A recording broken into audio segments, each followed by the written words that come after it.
Hello, and welcome to the BullWall Renaissance Leaf webinar today. I'm delighted to welcome you all today. What we're going to do today is talk about how to stop ransomware and maximizing your existing investment in cybersecurity. I'm delighted that today we'll be joined by the BullWall team, and on behalf of Leaf and Renaissance, I'd really welcome you to this event.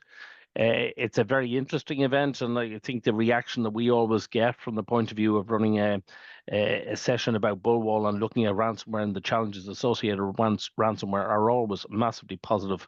So I'd really welcome you to this session.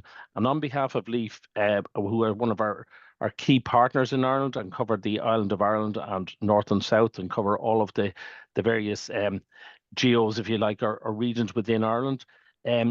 They partner with ourselves, Renaissance, and with BullWall in terms of delivering ransomware protection to organizations within Ireland.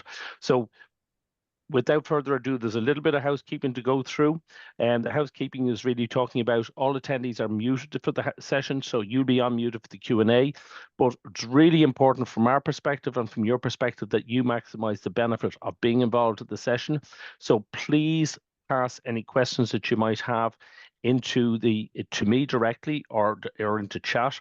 The session is being recorded. Unfortunately, there are a few people who are unable to make the session, so it's being recorded for them so that it can be shown later. And indeed, if you or any of your colleagues want to look at this later, I want to pass it to anybody within your organization, the session will be made available to you.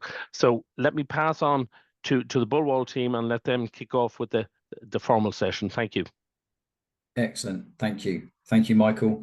Welcome everyone to the session today. Thank you so much for giving us your time. We will do a quick round of introductions in just a moment.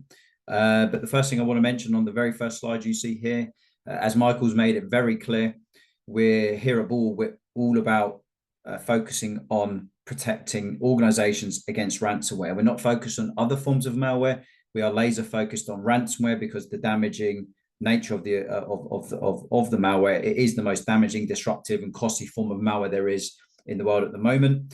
And primarily what we focus on, and actually the one thing we really focus on, is not protecting devices or endpoints, because it isn't what the criminals are actually looking to target. What the criminals target is your critical data storage and critical infrastructure. And that's exactly what our technology is focused on. And one last thing I'll mention before introductions is our technology is completely complementary to what you have in place today. So we're not here to suggest to remove any existing firewall or EDR or antivirus or SOC or SIEM solutions. Quite the opposite, you need those technologies, but we believe there's a gap that isn't being filled at the moment, and our technology fills that gap from a security perspective. Now, just by ways of introduction, one side there, sorry about that. I'm Jake McKay. I am an account manager here at BullWall. I've been here for the nearly 4 years as of January 2025. I'll be taking you through a short presentation just to set the scene as to where our technology sits in the layered approach to security, because just to stress again, we are complementary. Once I've done that, we then will have a live technical demo, and that will be carried out by my good friend and colleague, Scott. Yeah, hi everyone. My name's Scott Anderson. I'm a sales engineer with BullWall, and yeah, as Jake rightly said, I'll be taking you through a live demonstration today on the session. But thank you very much for taking the time. Thank you, Scott. So let's make a start. So I think it's fair to say everyone's probably heard of ransomware before.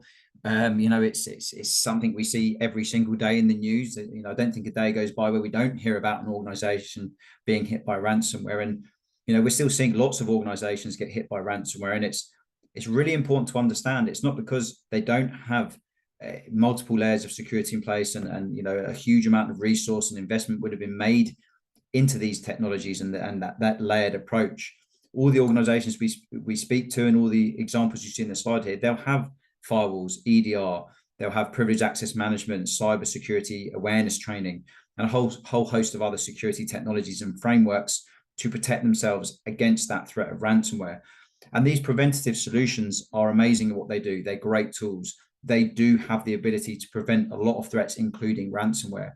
But the truth is they can't stop enough of them. And if they did, and if they could, why do we keep hearing about ransomware attacks pretty much on a daily basis? And Ransomware is indiscriminate. It won't just target a specific vertical. It will target organizations of all shapes and sizes. All organizations are very reliant on IT, so reliant on that critical data storage and critical infrastructure. So whatever vertical you may be in, ransomware, every business has something to lose from that threat of ransomware. And that really plays into the next slide. And if we look at how, preventative security is developed over time, you'll see that we've continued to add more and more technologies to help protect against the threat of ransomware. But at the same time, criminals just increase their attack cadence. They're attacking more companies than they've ever done before. Despite all of these new preventative technologies being introduced, it seems that the innovation of the criminal seems to outpace the innovation of the security industry. And you can see on the slide here all these different technologies that we've added into a multi-layered approach, yet organizations are still falling victims to ransomware attacks. And why is that? There must be a gap. Why is it that people invest huge amounts of money into multi-layered security but still fall foul to ransomware attacks? And these stats tell a very compelling story. If we look in the top left here of the slide, ransomware attacks overall have ever so slightly decreased from 2023 to 2024. But what we are seeing, although the attacks have ever so slightly decreased, the cost of recovery is significantly increasing. You can see from 23 to 2024, it's not far off doubling. And that's directly related to an organization's ability to recover. We know that, the longer an organization takes to recover, the longer that they're down and unable to operate, the more it's going to cost them from a revenue perspective, reputational damage. And that's consistent with the graph we see on the right-hand side of the slide here as well, that shows organizations are actually taking longer to recover than ever before. Another thing that these stats show us is the ransomware criminals, they're becoming more advanced, they're becoming more efficient with their attacks. They're ensuring that when they launch a ransomware attack, it is as devastating as possible to ensure they've got the best opportunity of getting paid their ransom fee. Now, it doesn't matter where you look. Experts are advising organizations to focus not just on preventing ransomware, but on recovery and resilience once something actually gets in. Traditionally, there's been a huge emphasis on preventative tools, building those walls as high as possible. But the advice from the likes of the NCSC and other European organizations is you have to assume breach. You have to assume something will get in. And when it does, how resilient is your business to a ransomware attack? And what is, ransomware resiliency, and how can we help with that? And ransomware resiliency is the ability for a business to prevent, contain, and respond to an attack, to minimize the disruption, and to ensure the rapid recovery of data, and most importantly, to ensure that business continuity. Now, a lot of the technologies you have in place today and what we see available in the market are prevention-based solutions, and they're amazing at what they do. But if you're relying on prevention only, you'll need to be 100% effective all of the time on 100% of your attack surface against every single known threat. Now, the criminals, they only have to be successful once. If any of these 100% variables dips to even just 99%, that's all the criminal needs to get in and onto the network. And as I mentioned before, you cannot be 100% protected 100% of the time. It's a matter of when something gets in and not if. And when something does get in, you need to be sure you can detect and contain an active ransomware attack within seconds. And that's exactly what we are focusing on. Now, a little bit more detail on resilience, and a comprehensive resilience strategy will cover the prevention, the before the attack, the containment, during, and the recovery, which comes after the stages of a cyber attack. And that is key to how organizations can be best protected from ransomware. Now, prevention, preventative security measures, they aim to stop attacks before they occur, reducing that likelihood of a breach. Through early detection of threats and vulnerabilities, organizations can fix them before they can be exploited. Preventing attacks is often a lot cheaper than dealing with the aftermath, which can involve data recovery, legal fees, reputational damage.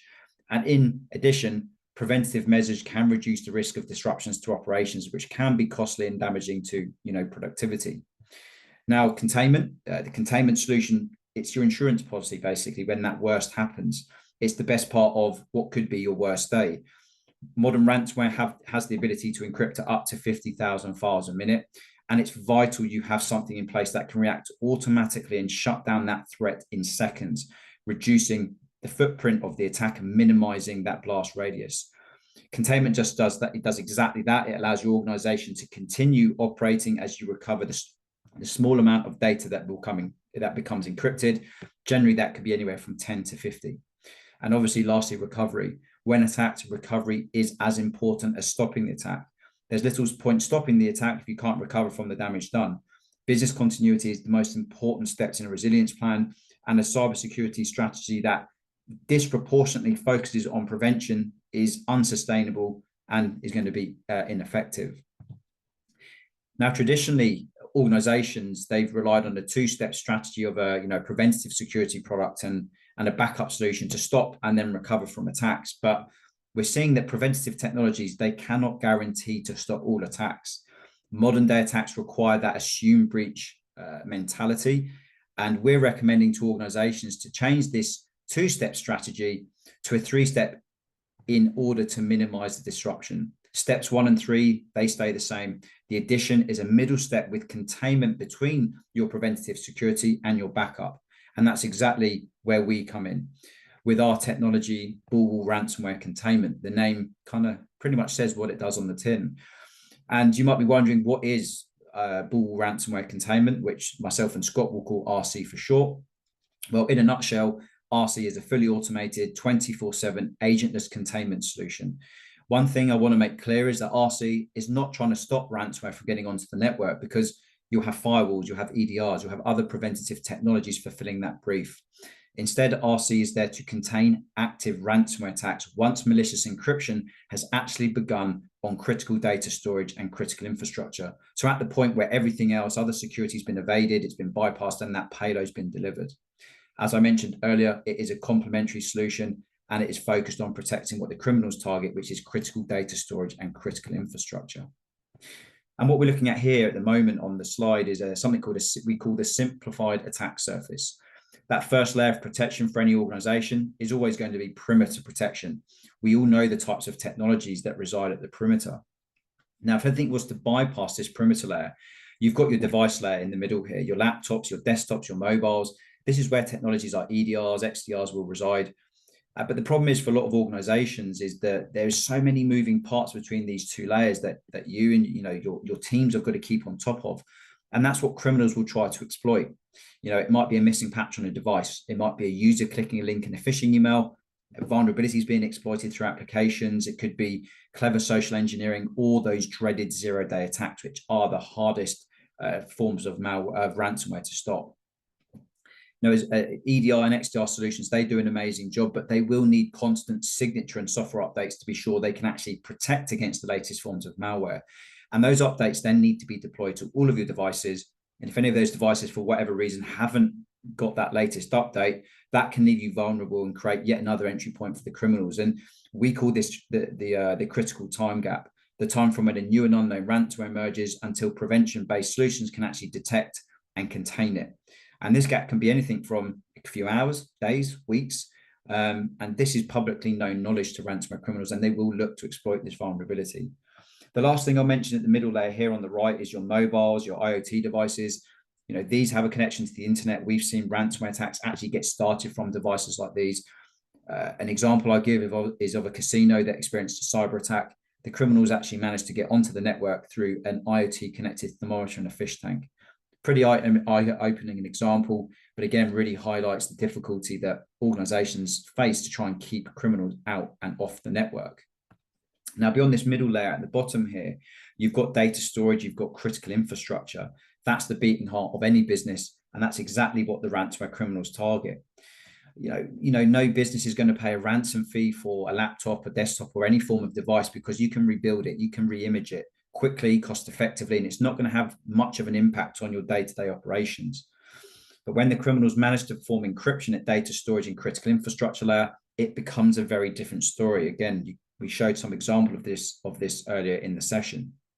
And that's exactly the area of the business that an infrastructure that our technology RC protects. We're protecting that beating heart, the data storage, the critical infrastructure. We're not focused on devices or endpoints. We actually don't care about those in any way, shape, or form. We don't actually care how the ransomware gets in, but when the ransomware does get in, and once malicious encryption begins at data storage and critical infrastructure layer, that's when RC steps in and contains it within seconds. Now, what I'm going to do is just simulate a ransomware attack. You'll see a little red ransomware bug creep in from the top of the screen, bypass the firewall, gain access to the network, maybe utilizing some of the vulnerabilities I touched on earlier. And as soon as they're on the network, they will look to deliver that payload. And once that payload is delivered and malicious encryption begins, RC reacts, and it does so in seconds because it's detecting on your data. It looks for the purpose of ransomware, which is the malicious encryption. RC isn't focused on trying to spot the ransomware strain, patterns, behaviors. It looks for the malicious encryption. And once it sees that, RC puts in place fully automated 24/7 isolation steps that can remove users as well as devices from the network in a multitude of ways, which means that ransomware attack's now been contained. Everyone else on the network can remain operational and productive. Most importantly, RC ensures that business continuity. On a very high level, that's what RC does, but the demo with Scott will go into a lot more detail. Now, I just want to touch on the 4-step approach we take to containing active ransomware. I mentioned just now, RC is different from preventative security because it's detecting on your data. It's looking for the purpose of ransomware, which is encryption. It's not focused on the ransomware strain, the patterns, the behaviors. The key point here is RC does need to detect some encryption, but as soon as it does, it initiates a fully automated 24/7 response, which doesn't need or require any human intervention. Now, how does RC respond to containing active ransomware? The first thing it will do is kick off isolation steps, and there are a multitude of isolation steps we can put in place. Scott's going to touch on these in the demo. It could be our standalone isolation steps or the ability that we have with integrations into other technologies. The same can be said for the second part of the response, which would be the alerting. We'll alert all the key stakeholders that RC is containing active ransomware. And again, we have our own alerting capabilities, but we can also utilize integrations into other investments you might have within the infrastructure. Now, recovery, obviously very important. I've mentioned that RC looks for the encryption. So it does need to see a very small amount of your data being encrypted. On average, about 10 to 50 files may be encrypted before RC contains that attack. But RC knows exactly which of those files were accessed as well as encrypted, and it can provide an accurate recovery list of those 10 to 50 files that would need to be restored. You can then take this, export it to CSV format. You can link that to any backup tool so you can quickly and easily recover that handful of data that has been encrypted. Now, earlier I mentioned that ransomware encrypts at up to 50,000 files per minute. The fact that RC limits the data encrypted to just 10 to 50 on average, it shows how quickly the technology RC responds. And I think you would much rather have a handful of files encrypted with your infrastructure remaining operational and a report telling you what data was affected so you can quickly and easily recover that data. The flip side of this coin might be an attack begins over the weekend. They frequently do. The first you may know of it could be Monday morning, even at the lower end of 10,000 files per minute, which is what ransomware is encrypting at the lower end. You could still be walking into a huge amount of damage and disruption on that Monday. And lastly, reporting, obviously critically important. And once any attack is contained by RC, it will generate a report that gives you a full list of the files that got affected, the 10 to 50 I just mentioned, the owner and location of those files, timestamps on when the attack began and when RC detected and contained it. You can take this report, you can provide it internally to any key stakeholders or any regulatory authorities. If any of that data has contained personal information, credit card details, addresses, etc. Scott's going to show you an example of this report as we get into the demo in just a moment. So just a final slide before the demo with Scott is just to touch on the fact that RC has a two-way RESTful API. So it can integrate into your existing security solutions. It could be into a ticketing system, a SIEM solution, NAC solutions. You can see a few examples of some of the integrations we have on the right-hand side of the slide. It's not limited to these, I might add. And at this point, what I'm going to do, I'm going to hand over to Scott. He is going to provide you with that live demo. Hope you've enjoyed the presentation. Scott, I'm going to stop sharing and I'm going to hand the baton over to you. Fantastic. Thank you very much, Jake. Okay, so what I'm going to do for you, everyone, is take you through, firstly, a high-level overview of the RC server itself. So we're going to look at some of the setup and some of the configuration. But the key thing to show you today is the two live demos that we're going to see. So the first one of those is going to take place on this device here. And this is actually a device with the user logged in. And I'm going to be running a live ransomware attack from this device. The second demo will take place over on my studio setup, which is just over here. And here I'm going to show you how we protect data in the cloud. specifically this laptop in the middle, which is my OneDrive and SharePoint demonstration. So we're going to come back to that shortly. For now, though, I'm running RC here just on a single Hyper-V image. So it's actually this one at the top here. So that's a very lightweight Windows virtual server that would just sit somewhere within your data center. And that could be hosted on premise. It could be up in the cloud in something like AWS or Azure. But wherever that server is located, it's going to protect all of the data. So if it's located on premise, it's still going to protect everything in the cloud and vice versa. So just before we go into any demos, I'm going to take you through a couple of quick pages of configuration. And the first page that we've come to here is our monitoring zone page. This is where we add the shares, the sites, and the infrastructure that we want to protect from within RC. So on this first page here, we've got a mixture of traditional file shares, but we've also got things like database environments, domain controllers, and application servers, because we're going to protect that key infrastructure alongside your critical data. We also protect the FS namespaces, and then we have all of those cloud solutions that Jake's already mentioned. SharePoint, of course, I'll be talking more about as we go through the demonstration. But all we need to do for SharePoint, for example, is just add in the top level tenant. Everything underneath that top level tenant is then automatically protected. So just to talk for a moment about file shares in general, and firstly, we only have to give RC read access to file shares. But the key thing is that it doesn't continually scan your environment. So it's not looking at all of the files all of the time.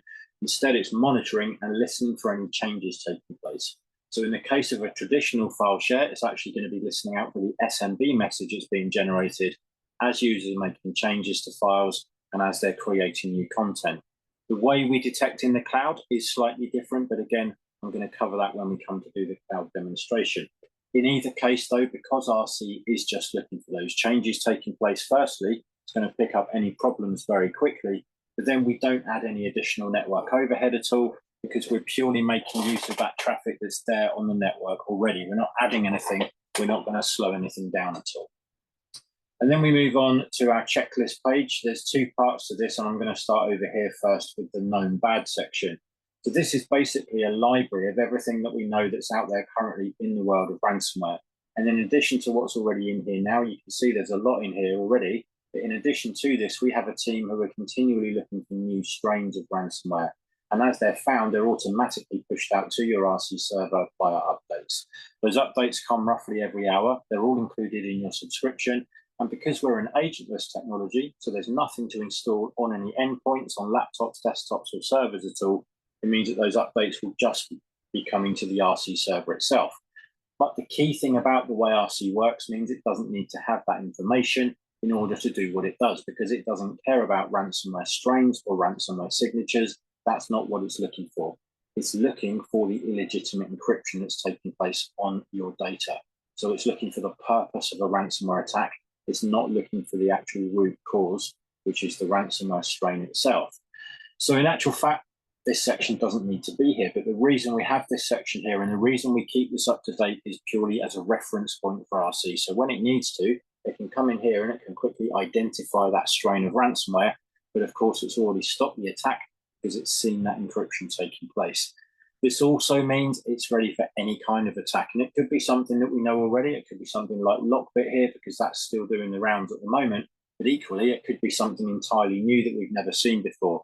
So that zero-day threat that potentially could just be around the corner, RC is ready for that in exactly the same way as it's ready for something like Lockbit here. So then we move over to the whitelist. The whitelist is basically the known goods section. And one of the most important things we do when we come to install RC for you is to learn the types of data that you're using. And we do that automatically within the first few weeks. So we install the software, we then add the shares that we're going to monitor. And at that point, we leave RC in an automated machine learning mode. And it's going to stay in that machine learning mode typically for somewhere between 2 to 6 weeks. Now that will vary, so that does depend on the complexity of the network and also on the number of file shares that we're going to be monitoring, but it's typically somewhere within that ballpark. During that time as well, there's a couple of points to mention. So firstly, we haven't enabled the kill switch at this point within RC because it's just going to be learning. It's not going to perform any of the isolation steps that you're going to see happening today during the demo, although you will still receive all of the alerts during that time because we would have configured those by now. But whilst RC is in that machine learning phase, it's going to do three things. So firstly, it's going to learn the file extensions that are being used. So we would start with this list of 15 file extensions. That will grow as the process continues. It's then going to learn the file headers associated with all of those file extensions. And then finally, it will learn any kind of encryption that you might be doing. That could be really simple encryption like WinZip. It could be something more complex like PGP or BitLocker, but RC is going to learn all of that. So at this point, it knows your good file extensions, it knows your good file headers, and it knows your good encryption. So it's built a picture of everything you're doing now that's considered good, and then anything it sees happening outside of that, it's going to automatically treat as malicious just to be safe. And then at that point, once we're satisfied that we've captured as much as we can during that time, the alerts have slowed down, we're not seeing any false positives, that's when we activate the kill switch. So of course, from there, you are fully protected. So just before we go into the first demo, I'm going to talk about the live log here for a moment. And the live log shows what's happening on the network with regards to file access in real time. I'm actually generating this traffic. I've got this tool running here that's creating that for me, but that's what you'll see once users are logged in and they're working. So they're modifying, creating, deleting, and renaming files here. And as they do so, RC will respond to those file event-based notifications. So it can see that someone's made a change, and at that point, it's going to do two things very quickly. Firstly, and most importantly, it's going to make sure there's no illegitimate encryption taking place on that file. And it's going to do that just by taking a very quick look at the file header. It doesn't need to look at the actual file contents. It will also then work out who the owner of that file is. So if there is a problem, it can highlight to us which user has just made that change. That is a very quick process. And once again, all of this information that we're seeing in there is already on your network. So we're not adding anything, we're only showing you what's there already. So we're going to jump over to this device. And I mentioned before that we've got a user logged in. So I'm just going to show you, it's this user here called John Doe. So what I'm actually going to do is just refresh an Active Directory so you can see that that account is live currently. We've also then got a file share here. It's just called file share, but it's got a bunch of stuff inside, as you can see. And we're already protecting that file share. So here it is in our monitoring zone section. So we're looking after everything inside of that file share currently. And that's a good job because I'm about to run a live ransomware attack against that file share. Now, I'm using our own ransomware app here. So this is unique to BullWall, but it's an app that contains real pieces of ransomware. And although this is real ransomware, it's been re-engineered. In other words, it will encrypt, but it is not going to spread. It will stay exactly where we want it to. And currently it is targeting this file share. So the ransomware that I'm going to use for this is called DMA Locker, and that's going to encrypt at 10,000 files per minute. So when I start this encryption, you're basically going to see a real attack on a real device with the user logged in. And then, of course, you get to see the response from RC. So it's all going to happen very quickly. But you can see that based on the fact that RC can see those files being encrypted, it's reached its 100% alert state. It uses a scoring system to do that. And then you can see what's happened to that endpoint. So we've told RC to do two things in this case: shut the endpoint down and disable the user account. The endpoint's gone already, of course, but if we go back to Active Directory, I'm just going to refresh again. You can now see that John Doe's account has been disabled. There's lots more that we can do. So currently we've got over 200 isolation scripts that we can utilize, and we're writing new ones all the time. Plus we have the ability to integrate into your existing security solutions. There's a two-way RESTful API within RC. So at this point, we could have sent an API call from this solution to something like Defender or Sentinel-1, and then we tell Defender to contain the endpoint, whether it shuts it down or whether it quarantines it. So this is really, really flexible in terms of those isolation steps. But as you can see, we've highlighted the user down here. We've got our patient 0. He's off the network now, of course, and having some downtime, but he's the only one. No one else is affected by this. It's just that one user. We've also identified the server where that encryption took place. We can see what went wrong here. So mismatched heuristics in this case is what caused RC to get to that 100% alert state. And then if we go down into the bottom of the event log, you can see how this starts. So it started out just with a couple of files being encrypted. And at that point, it's just a notification. But as more files get encrypted, the alert state goes up. And once it gets to that critical level, that's when it got to 100%.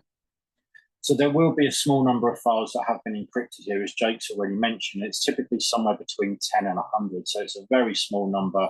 And we're going to give you all that information anyway. I'll show you in a moment. We can actually go in and take a look and see which files actually got encrypted. But you actually have that information on each one of these events as well. So there's the actual file that got encrypted, and there's the user that started that encryption as well. So we've already captured all of that.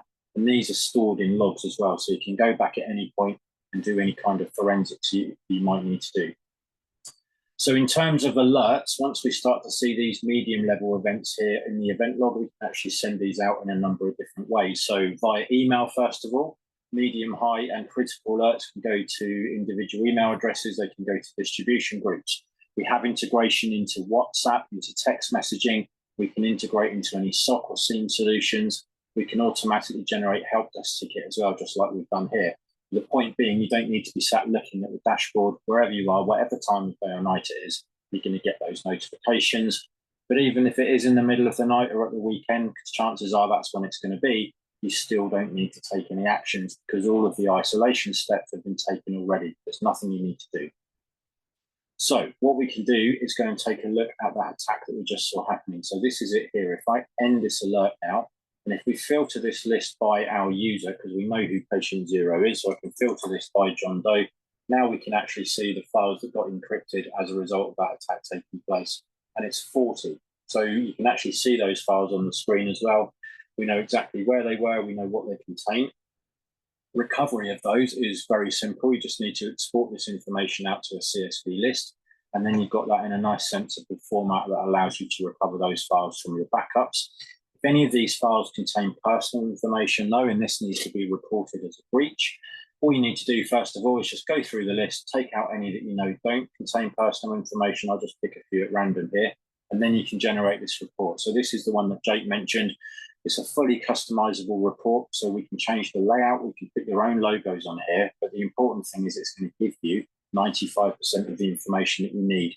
Everything, in fact, that relates to the actual attack itself. So when the attack started, when it stopped, how many files of endpoints attacked, how many files affected, who was logged in, the IP address of their device, and then a breakdown of those files. That's given to you. So all you need to fill in manually now is things like the name, the title, the location down here, and then a little summary. So a few sentences, a quick outline of what's happened, and you're going to have that information by now from RC. So the recovery process, including this reporting, is really, really quick and simple. So I'm just going to move you over to my studio very quickly, and we're just going to go through this SharePoint demo here. So I've got 3 different demos that I can do. I'm just going to focus on the one in the middle for now. But that's my RC server over in the corner, and that's what you can see on the big TV. So I'm actually going to take you into this device so that you can see in a little bit more detail what we've got going on here. So firstly, let me just show you, we've got Defender running here. It's just running locally, as you can see, but it's all up to date. We've then got our OneDrive folder. So if I go down into the bottom level of this OneDrive folder, what I should have is a bunch of files already in there. And then just like we did before, I'm going to run a ransomware attack. I'm going to use this ransomware called Babu Blocker. The one I used a moment ago, DMA Locker, that's in common with a lot of modern ransomware. It doesn't change the file extension. It's going to encrypt the file header, but it doesn't actually change the appearance of the file. So the file that gets encrypted with DMA Locker is still going to look exactly like this. Of course, you won't be able to open it because it's been encrypted. But Babu Blocker is going to change the file extension. So the actual appearance of these files is going to change. So if I start this encryption, you'll see exactly what I mean. Because as those files get encrypted, they're going to start to change. You can see we've got decrypt key in here. We've got ransom note that's appeared as well. But what I'm going to do now is open up OneDrive. Because having seen those files encrypted locally, what's now going to happen is those files are going to synchronize. Basically, Microsoft has recognized that those files have changed, but it hasn't seen that as a legitimate encryption. So as far as it's concerned, they've changed. It now needs to synchronize them. So once that synchronization process starts, and we're just going to wait for this to get going, we can then go back to the big screen and just wait for the replication process to take place. So sometimes when I run this attack, Defender will actually pop up and it will shut down my ransomware app. But even when it does so after the encryption has taken place. So I'm going back to the big screen because those files are already replicating. You can see they've come in. RC's detected that they've contained encryption. I'll tell you how it does that in just a moment. But as you can see, again, it's shut down the endpoint. It's also disabled the user account here, but in this case, this is the Office 365 user who initiated the upload of that encrypted data. And again, we're not limited to just those two actions. There's lots more that we can do. Even if this user was on a mobile phone and they just sat at home, we can't physically shut down a mobile phone, of course, but we don't need to, because the most important thing to do is disable that user account. What we can then also do is instantly revoke any open sessions that that particular device might have into the network. So we're going to kill that connection anyway. We're just going to do it in a slightly different way. So just to touch on how we actually achieve that isolation. So if we go look at the SharePoint page, I know you're not going to be able to see this from that distance, but this is what I showed you before. This is my top level SharePoint tenant. But then each individual line item underneath that top level tenant, and I've only got two in here, but they both now have webhooks attached to them. And it's those webhooks that give RC that visibility to see that firstly, we've got this data that's attempting to replicate. And then of course, because it contained encryption, RC detected that and it took the appropriate action. So there we go, everyone. That's me done. Thank you so much. We really appreciate you taking the time to come and see this today, and hopefully you've enjoyed what you've seen as well. But I'm now going to stop sharing and pass you back over to the rest of the team. Thank you, Scott, very much. I've got one more slide just to share with you guys before we open up for any questions. Give me just a moment. Can you confirm, Scott, Michael, you can see my screen again? Not at the moment, Jake. Not yet. Okay, one sec. Oh, I forgot to click share. That might be why. How about now? Yeah, now we can. Excellent. Well, guys, well, everyone, thank you for being on the call. Hope you found the presentation, the demo, interesting. What I wanted to mention next, and something we can offer as a potential follow-up or next step after this session, we can offer you something completely free of charge called our ransomware assessment test. You might be wondering exactly what is the ransomware assessment test. But what we do in our ransomware assessment test is we will test the resiliency of your existing security infrastructure to active ransomware attacks. So what we do is we use our ransomware application that you saw Scott using in the demo today, and we will run controlled ransomware attacks within your own environment. Be rest assured it is safe and secure. We've run hundreds, if not thousands of these tests before. We ask you to set up a test share and a test client. And although the ransomware we use will encrypt like real ransomware, the worming capability has been removed, which means it will not spread. Now, the first 4 controlled ransomware attacks we run is, creating that scenario whereby existing infrastructure has been bypassed, existing security has been evaded, and encryption has actually begun in your infrastructure. And the first 4 controlled attacks we run is with our technology, just monitoring. It's just listening. It's not going to do anything.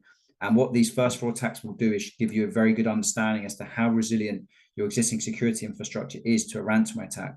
Does it have the ability to detect and contain active attacks once that payload has been delivered and that encryption is actually taking place on critical data storage and critical infrastructure? Once we've run the first 4 controlled attacks with RC just monitoring, we will rerun those.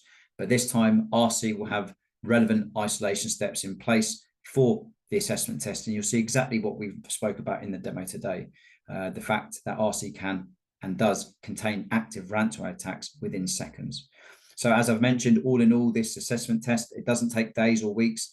It probably would require about 3 hours of your time to invest.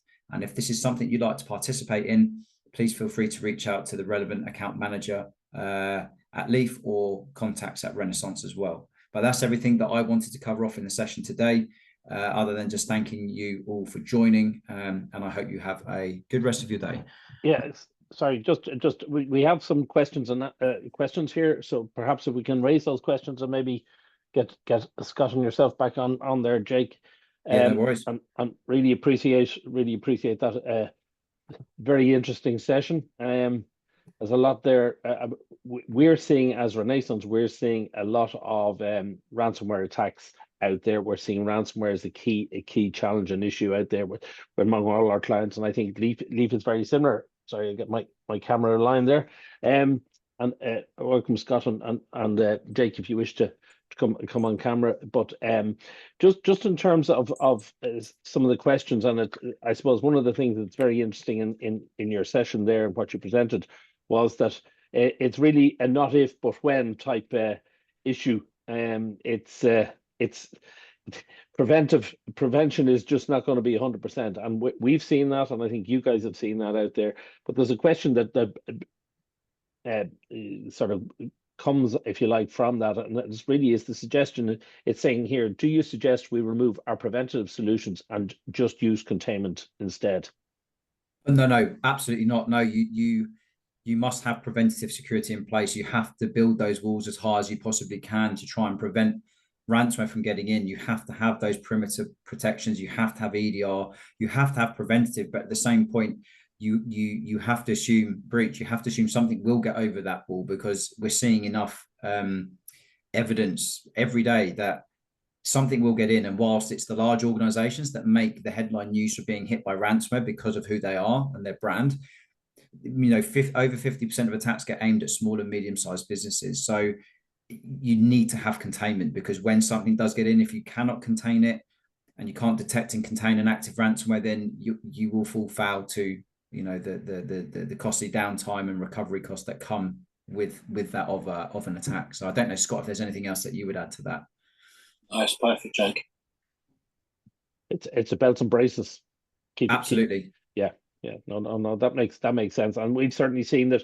And your point there, Jake, that you mentioned, it's not just the large organizations. Maybe the large organizations make the press, but the smaller organizations, and we've seen universities, we've seen colleges, but we've seen small commercial firms and organizations, and the impact on them can be huge. And indeed, in terms of professional firms and legal firms and other firms like that, the data that can be exfiltrated can be massively challenging in terms of its confidential nature, whether it be personally identifiable or commercially sensitive or whatever it may be. And that's just the experiences we've seen in Ireland. And I mean, listen, as I think you mentioned earlier on, that the incidence of ransomware attacks is just growing. So it's so the question here that has also come in, saying some breaches are down to human nature, clicking on the wrong thing, for instance, and also stolen credentials. How would BullWall solve these problems? I mean, again, it's a lot of the breaches do come from humans. We are the weakest part in any security posture. And if you look at, some people may not have seen, but MGM Grand in Las Vegas, they got hit by a ransomware attack, and it's cost them close to over 100 million to recover from that attack. And that attack came from a very simple phone call into the help desk. The criminal pretended to be the manager of the person on the help desk, asked for their credentials, and that's what they needed to get in. And that's why having additional layer, a containment solution in place, is critical, because once they deliver that payload, they can potentially get in very easy through these types of methods. And once that payload is delivered, you need to be sure it can contain the attack. Remember, we're not protecting devices. If a device was to remain encrypted and the encryption remains at the device, our technology doesn't step in. But as soon as that encryption spreads to your critical data and critical infrastructure, you have to be sure you can detect it and contain it. So absolutely, our technology will step in and contain active ransomware once we see that encryption taking place on the crown jewels data and infrastructure of the business and the environment.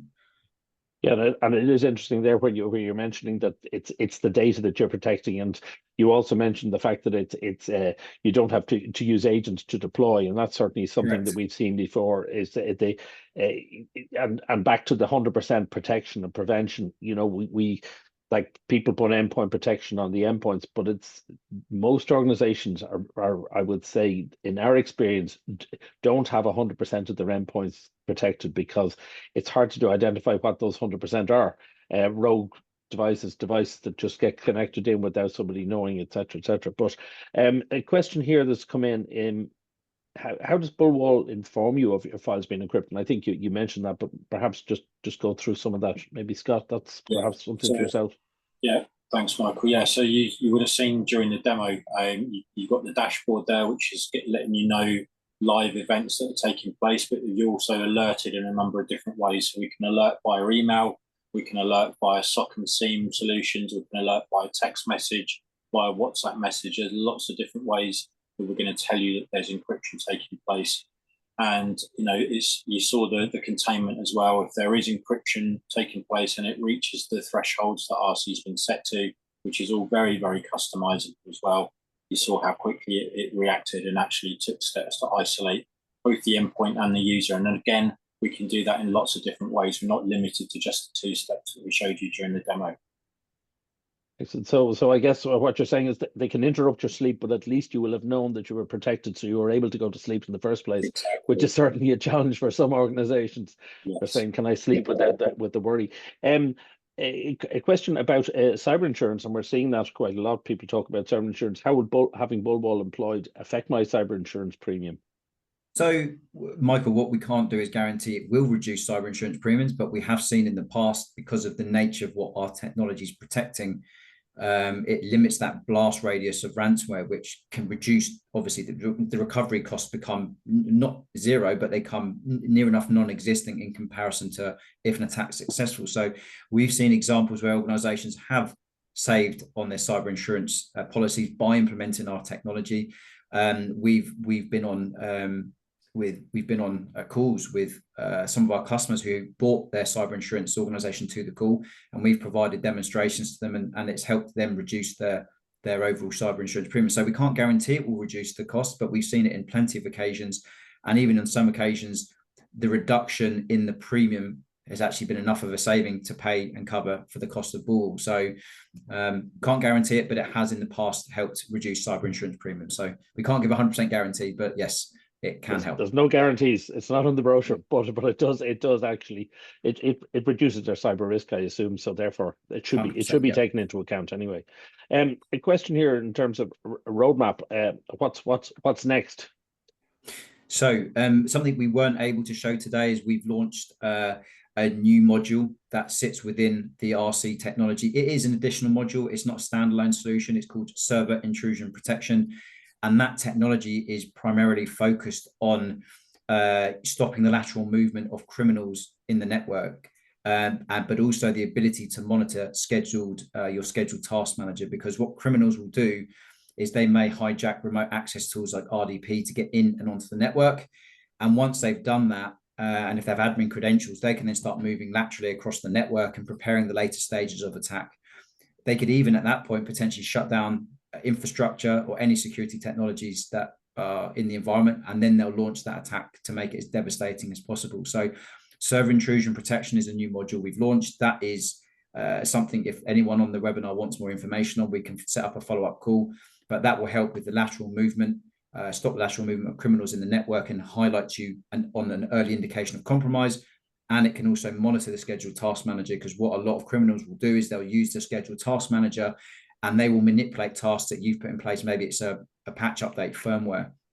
They'll replace the executable you've put in with that of ransomware. So that will then execute at a time where late at night and you can't see it. It looks no different to you, the task, but that's something that we've recently launched. And as I said, anyone wants to see information on that, we can provide a follow-up call and demo if needed. Yeah, thanks, Jake. And I guess sorry, I don't have any more questions here, but what I would say is, and probably that makes sense, that like the SIP module can be reviewed and looked at, and we can talk to anybody who has an interest in that. And I would recommend anybody to look at the ransomware assessment as something to do as a minimum, just to find out where they are in terms of the baseline and give them a view. But what I would really like to thank Scott and Jake for attending and for the session. And Scott, I think that's a real whistle-stop tour through a ransomware attack, and it's very interesting, and certainly the reaction that we've had from people who've seen it before has been fantastic. And really what I would say is to thank the attendees for coming along. And you know, this is a partnership between Renaissance, BullWall and Leaf. And Leaf, as I mentioned, they covered the island of Ireland, and they cover a range of technologies, and their focus is to try to help to protect their clients, which is yourselves, you as attendees, and indeed potential clients may include some of you as well. And so I would invite all of you or any of you to reach out to Renaissance or to the BullWall team or to the Leaf team, and Leaf will be in contact to follow up after this. As I say, this session has been recorded and will be made available on an on-demand session. So if you wish to share this with any of your colleagues within your organization or other organizations who you feel were unable to attend or feel would benefit from this, please feel free to share this on. You will be sent on the links later on. As I say, listen, thank you very much for attending. Hopefully you get a couple of minutes back, get a cup of coffee. and the ransomware assessment is something that I recommend you all look at. Thank you very much.